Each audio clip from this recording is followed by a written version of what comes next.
নমস্কার বন্ধুরা, রাঙামতি তীরন্দাজ ধারাবাহিকে আজকে আপনারা দেখতে পাবো যে রাঙা তো ছুটতে ছুটতে প্রমিতার কাছে এসে বলে, মা তুই শুনতে পেয়েছিস বড়বাবু কি বলেছে? তখন প্রমিতা বলে না।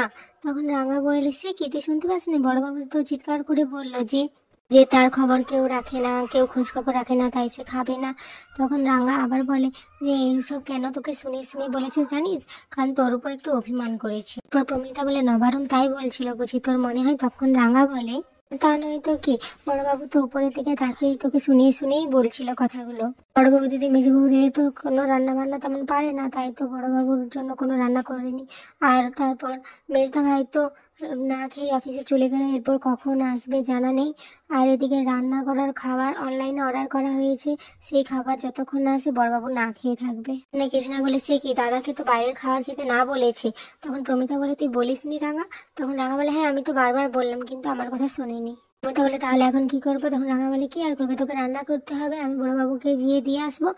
এরপর দেখে প্রমিতা তো টিফিন গাড়িতে করে আগে থেকে রান্না করে রেখেছিল। তো এটা দেখে রাঙা বলে, বাবা বরের জন্য আগে থেকে রান্না করে রাখা হয়েছে বুঝি? মানে প্রমিতা বলে, না রাঙা তেমন কিছু নয়, আমি তো জানি নবারুণের শরীরটা অসুস্থ, আর বাড়ির বউগুলো তো নাকে সর্ষের তেল দিয়ে ঘুমোয়, ওরা ওর জন্য কিছুই করতে পারবে না, তাই আমি করে রেখেছিলাম।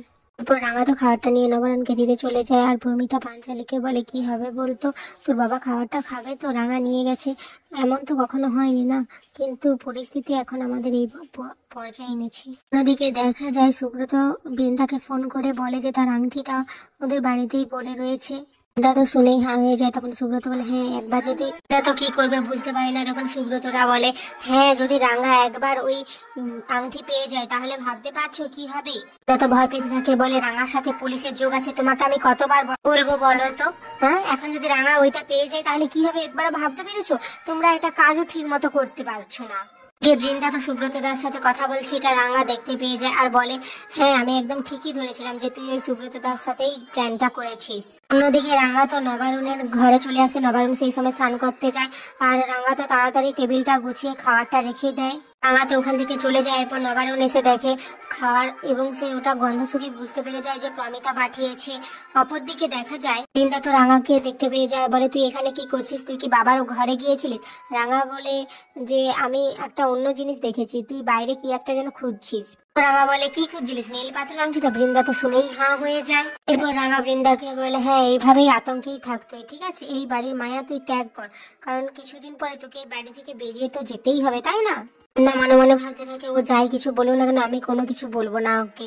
তারপরে রাঙাকে বলে যে দেখ কান্নাকার আংটি তুই সেটা নিয়ে পড়ে আছিস। এরপর রাঙা বলে, আমি ঠিক প্রমাণ সব জোগাড় করে নেবো। তখন বৃন্দা বলে যে দেখ কান্নাকার আংটি, তুই ওটা থেকে বলছিস ওটা সুব্রত দার আংটি?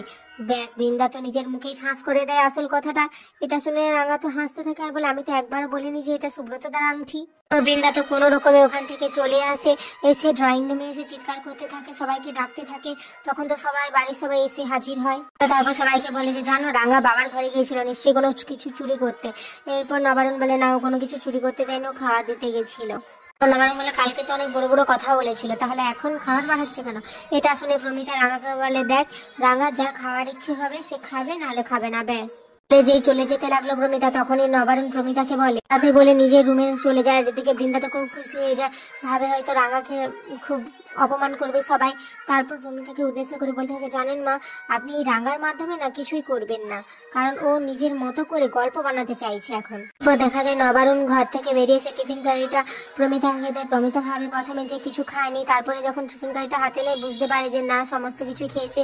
এদিকে বৃন্দা আর ময়না তো খুব খুশি হয়, ভাবে যে তাদের বাবা কোনো কিছু রান্না করা খাবার খায়নি। এরপর রাঙা জিজ্ঞেস করে, মা বাবাকে কিছু খায়নি?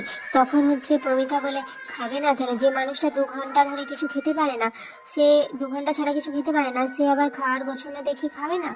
এদিকে বৃন্দা আর ময়নার মুখটা শুকিয়ে যায়। বৃন্দা নবারুণকে জিজ্ঞাসা করে, বাবা আপনি খাবারটা খেয়ে নিলেন? তখন নবারুণ বলে, হ্যাঁ ওই সামনে বাড়া ছিল তো, আর খাবারের অপমান করতে নেই, তাহলে গৃহস্থের অকল্যাণ হয়। তো রাঙা তার বড় বৌদি মেজ বৌদিকে উদ্দেশ্য হলো, বৌদিদিরা এবার না তোরা বাইরের খাবারগুলো নিজেরা খেয়ে নে। মানে আজকের পর্বটি